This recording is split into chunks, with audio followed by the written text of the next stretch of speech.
কমলিনী যে ধরনের মেয়ে আর তার যা আভিজাত্য। খবরদার বলছি, নিজের বউকে ছোট করতে গিয়ে অন্যের বউকে বড় করে তুলছো তো? এটা তোমার চিরকালের অভ্যেস। কিন্তু একটা কথা আমি তোমাকে বলে দিচ্ছি, মন দিয়ে শুনে রাখো, কমলিনী আমার কাছে শুধু একজন চরিত্রহীন মেয়ে। তুমি তো এইসব ব্যাপার দেখতেই পাও না, দেখো না কোনোদিনও। তোমার ভাইয়ের জীবনটা এইভাবে শেষ হয়ে যাচ্ছে, তছনছ হয়ে যাচ্ছে, তাও তোমার কিছু এসে যায় না। তোমার তো এসে যাচ্ছে, ভাইটা আমার, কিন্তু এসে যাচ্ছে তোমার। এত ইনসিকিউর কেন তুমি? তোমার তো বর আছে, ছেলে আছে, সংসার আছে, অভাব অভিযোগও তেমন নেই। বাড়িতেই থাকো, চাকরি বাকরি ছেড়ে দিয়ে দিব্য বসে আছো, খাওয়া পড়ার চিন্তা নেই, কোনো কিছুরই চিন্তা নেই। তাহলে তোমার কিসের এত ইনসিকিউরিটি? কেন তুমি কমলিনীকে সহ্য করতে পারো না বলো তো? সে বেচারার স্বামী চলে গিয়ে অপরাধী হলো, একজন বন্ধু পেয়েছে জীবনে। তোমার তো সে ধরনের বন্ধুও নেই, সেটাই তোমার বিরাগের কারণ। কি বলে তুমি? কথা বলতে বলতে যা ইচ্ছে তাই বলে যাচ্ছ। কি বলছো কি বলছো না, কাকে বলছো, সমস্ত বলে যাচ্ছ তুমি। শোনো, আমাকে এই ধরনের ছোট কথা তুমি বলবে না, কিন্তু আমাদের কিন্তু সেই শিক্ষাটা নেই। যাকে দয়া করে এখন তোমার ছেলেকে ডাকো প্লিজ। এবার যদি না আসে আমি সমস্ত কিছু উঠিয়ে রেখে শুয়ে পড়ব। তোমার খাবার রাখা আছে, তুমি খেয়ে নিও। নিজের ক্ষমতায় আর কুলোচ্ছে না, তাই তো? অত রাগ করে না বৌঠান, রাগ করলে নিজের ক্ষতি হয়, আর সন্তানের উপর রাগ করলে সন্তানের অমঙ্গল হয়। বৌঠান, এরা তোমাকে ধরে বাঁচে, তোমাকে আঁকড়ে ধরে। একটু সময় দাও, দেখবে একদিন বুবলাই ঠিক নিজের ভুলটা বুঝতে পারবে। পারবেই। তার মধ্যে যে অনেক সময় চলে যাবে। আমাদের তো বয়স হয়েছে, অত সময় কি আমাদের হাতে আছে? কিসের সময় বৌঠান? আচ্ছা, ওখানে তোমায় কে রান্না করে দেবে বলো তো? কে খাবার নিয়ে তোমার মুখের সামনে গুছিয়ে দেবে? তোমার জামা কাপড়ই বা কে বার করে দেবে? সেমিনার হলে কাগজপত্রই বা কে গুছিয়ে দেবে? কে করবে সব? তুমি তো কিছুই জানো না, কোনো খোঁজই রাখো না সংসারের। বৌঠান, তুমি তো আমার অভ্যেস খারাপ করে দিয়েছ, আমাকে কোনোদিন কিচ্ছু করতে দাওনি। সে না হয় করেছে, কিন্তু এখন কি হবে? হয়ে যাবে, আস্তে আস্তে শিখে যাব। না, তা হবে না। তুমি কিছুতেই ক্যান্টিন থেকে খাবার এনে খাবে না। তুমি বেঁচে থাকতে যেমন অনেক কিছু আমার জীবনে হবে না, সেরকম আমি বেঁচে থাকতেও এটা হবে না। তাহলে কি উপায়? আমি রোজ রোজ ওই বাড়িতে গিয়ে খেয়ে আসবো, তাই তো? না, সে আমি বুঝবো। তোমার উপর আমার কিছুতে অধিকার আছে। তা তো আছে, কিছুটা নয়, পুরো অধিকার আছে। অন্য কেউ তো তা মানে না। প্রয়োজন নেই, আমি তো বললাম। বেশ, এই কথাই রইল তাহলে। কোন কথা? কিছুই তো খুলে বললে না। সব কথা বলে দিতে হবে নাকি? আমি রোজ যাব, আমি রোজ গিয়ে রান্না করে দিয়ে আসবো। মাথাটা একেবারে গেছে, তাই না? কিছু কিছু ব্যাপারে তুমি একদম কথা বলবে না নতুন ঠাকুরপো। সব ব্যাপারে আমাকে এরকম হারিয়ে ভূত করে দিও না। তোমাকে হারানোর ক্ষমতা আমার আছে বৌঠান, সে না হয় দেখা যাবে। কিন্তু বৌঠান, তোমাকে আমি ওই ফটোগ্রাফি কোর্সটায় ভর্তি করাবোই, তুমি কিন্তু না করতে পারবে না। তোমায় কোর্সটা করতে হবে, আর মন দিয়ে করতে হবে।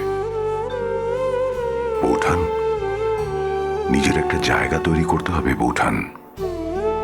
এতদিন তো সকলকে নিয়ে বাঁচলে, এখন একটু নিজেকে নিয়ে বাঁচো। আর কতদিন বলো তো বৌঠান অন্যের পরিচয়ে বাঁচবে তুমি? কারুর বৌমা, কারুর বৌঠান, কারুর বৌদি ভাই, কারুর মেয়ে।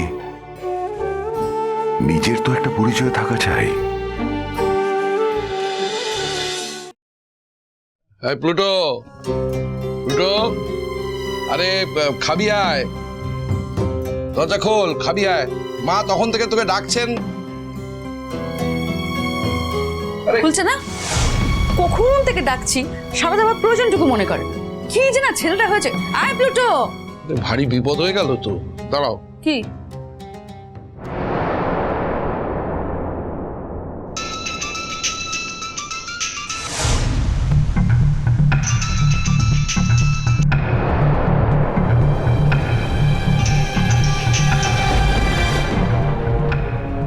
আরে এ তো ফোনও হচ্ছে না। সে কি? এই প্লুটো, কি বলছো কি তুমি? প্লুটো, দরজা, আরে দরজাটা খোল না। এই কি হয়েছে বলো তো? দরজা খুলছে না কেন? আরে এই প্রশ্নের জবাব দেওয়া আমার পক্ষে সম্ভব নয় তো। ও কেন দরজা খুলছে না সেটা তুমি খুব ভালো করে জানো। দয়া করে আশপাশের ছেলেপেলেদের ডাকো, আমার পক্ষে এই দরজা ভাঙা সম্ভব নয়।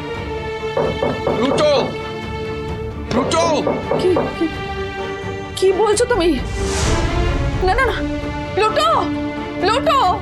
আরে এখানে দাঁড়িয়ে কান্নাকাটি করলে এই দরজাটা খোলা যাবে না। ও কেন খুলছে না, আর এই খুলছে না কেন, তা তো তুমি কতদূর বাধ্য করেছো সেটা তো আমরা জানি না। পাড়ার ছেলেদের ডাকো, চাও চাও চাও। Excuse me madam, Yes? আমাদের একটা টেবিল বুক করা আছে রুদ্র পলাশ নামে, দেখুন। 1 minute, sir.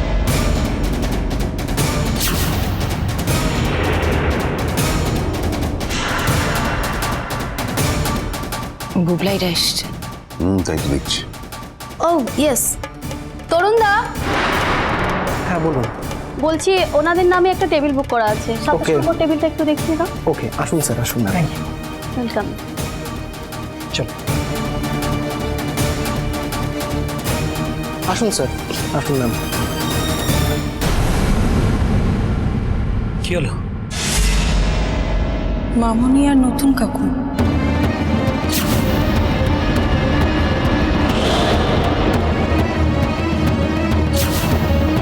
আর এখানে বস, কি খাবি বল।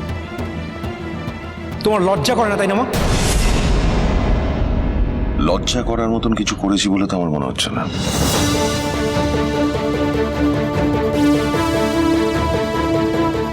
ছি মা, ছি। বাড়িতে কথা বলতে পারছো না বলে বাইরে এসে কথা বলছো। রেস্টুরেন্টে দুজনে বসে আছো। আচ্ছা, এরপরে কোথায় যাবে? কোনো পার্কে গিয়ে বসবে, নাকি কোনো অন্ধকার সিনেমা হলে হাত ধরাধরি করে গল্প করবে? হ্যাঁ, কোনটা বলো?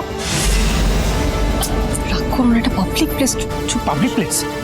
পাবলিক প্লেসে আমার মাথা হেট হয়ে যাচ্ছে, সেই বিবেকটুকু ওদের নেই। Enough is enough.